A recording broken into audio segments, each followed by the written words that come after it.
In this video, we will be extending our example of the function fx equals to x square to other polynomials of higher degrees as well. Let us just try to find out what will be the derivative of such functions, like x cube, x to the power 4, and so on and so forth. If we keep on increasing the power of x, what happens to the derivative?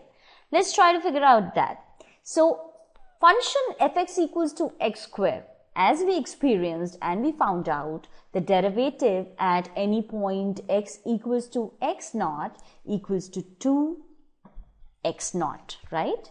So, in general, the derivative of x square by first principles we found out is twice of x, okay? So, hence at any point x naught, it will look like twice of x naught. Now, what would be the slope of a tangent at x naught when the function, instead of x square, it's x cube. So, x to the power 3 is my function. So, again, what I need to do using the first principles? First of all, I need to find out the difference quotient. So, let us find out the difference quotient, which is nothing else but just the change of the function f with respect to the change in the function, with respect to change in the input x, okay? So, that is f of x naught plus change in x. In case we are taking at point x equals to x naught, my new functional value, when I have already changed x, okay, will be fx naught plus change in x, and my original functional value at x naught is fx naught, okay. So, that's my difference quotient. So, what I need to do? I just need to plug in the function x cube. So, once I have plugged in the function x cube, this first term f of x naught plus change in x becomes x naught plus change in x whole cube minus x naught cube upon change in x. Now, do you remember the formula for a plus b whole cube? Let me just remind you of this formula. This formula is a cube plus b cube plus 3a square b plus 3ab square. So, that's the formula for a plus b whole cube, and that's what we will be plugging in out here. So, plugging in this formula, what do I get for x naught plus change in x whole cube? So, this is my a, this is my b. So, I have x naught cube plus 3x naught square into change in x plus 3x naught into change in x whole square plus change in x cube, and minus x naught cube is something that carries on from here, okay, carries on from here, okay, upon change in x. So, let me now just figure out what terms are cancelling out. So, using our algebra, you know that these terms will cancel out, and what remains are the middle terms, 3x square change in x plus 3x naught change in x whole square plus change in x whole cube upon change in x. So, I can take out change in x common from the numerator, okay. I can take out change in x common. So, if I take out change in x common and it cancels out with the denominator, what will remain out here is that just simply 3x naught square plus 3x naught into change in x, okay. After cancelling out, what will remain is this plus 3x naught into change in x plus change in x square. Instead of a cube, you will have a square out here, okay. Now, the next job is to take the limit. The next job is to take the limit as change in x tends to 0 of delta f upon delta x, delta I am just calling change in f upon change in x, which is nothing else but 3x naught square. Why? Because this thing will go to 0 and this thing will also go to 0 as change in x goes to 0. So can you compare it with the earlier function? The earlier function was x square and I had f dash x as 2x, okay? And now when I have my function as x cube, f dash x is 3x square, okay? So can I work out with more powers? We are working with powers. Can I work out with more powers? Let us extend it. Let us extend this formula. Let us try to figure out this formula for the nth power. What will be the slope of a function which is fx equals to x to the power n? What will be the slope of a function at x naught? Fx equals to x to the power n. Right now I'm concentrating only on the positive integers. So n being positive integers, we need to find out d by dx of xn. D by dx of xn.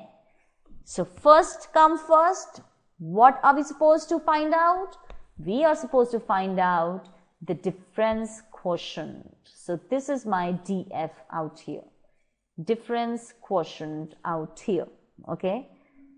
Just plug in the values. Basically, the values this time will be, if this is the change in x, delta x is the change in x, my new functional value will be x plus change in x whole to the power f of x plus change in x, which is nothing but x plus change in x whole to the power n, okay, minus x to the power n upon change in x. That's my difference quotient. Now, what is fixed here? X is fixed, right? X is fixed and what is varying is your change in x. Change in x can be anything. So, for positive integer n, what we can thus do is use binomial expansion for a plus b to the power n. So, x plus change in x to the power n. So, logically, now let us logically, I don't want you to get into the expansion right now. Just think about this term, x plus change in x to the power n logically. What is it? It is essentially the same number. X plus change in x is one number. Say it is the number a. It's getting multiplied to itself. How many times? N times. Since I have the power n, it is getting multiplied n time. Okay. So, x will be multiplied by x at least, in fact, exact n times, right? When you multiply, okay, you open up these brackets, you multiply. Now, x will be multiplied with x. How many times? There are n brackets, okay, so at least n times, in fact, at most, exactly n times. So, I will get, when I multiply all this, I will surely get a term which is x to the power n. I will surely get the term which is x to the power n. Okay. Now what will happen? Let us just keep this bracket as constant. Okay. And these are other n minus 1 brackets.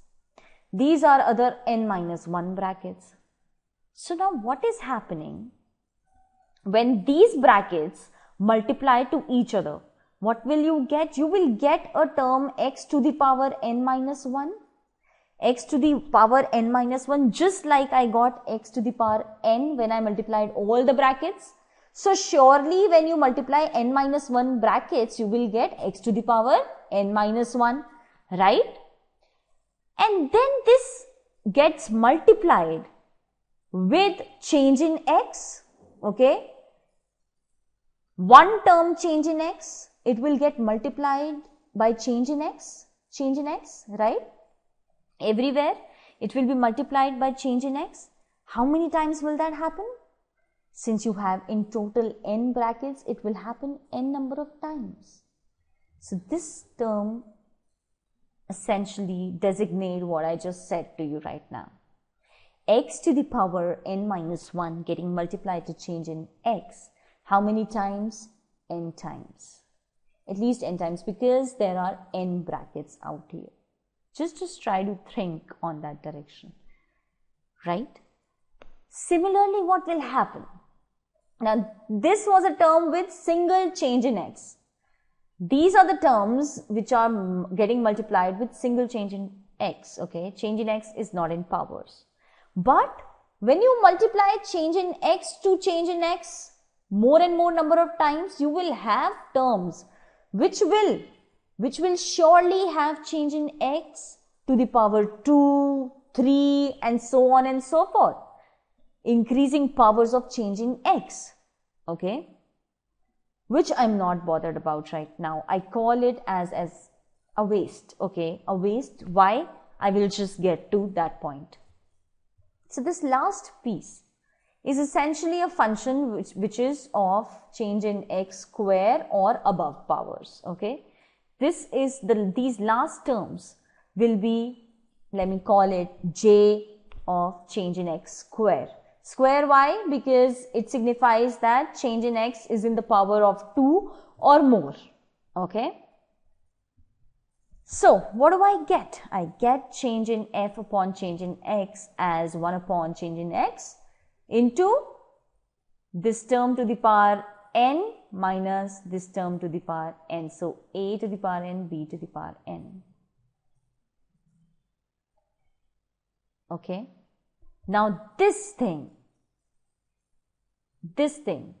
in fact, I should not be quoting it as this is a plus b to the power n. Now, a plus b to the power n, we have just figured out what exactly will it look like.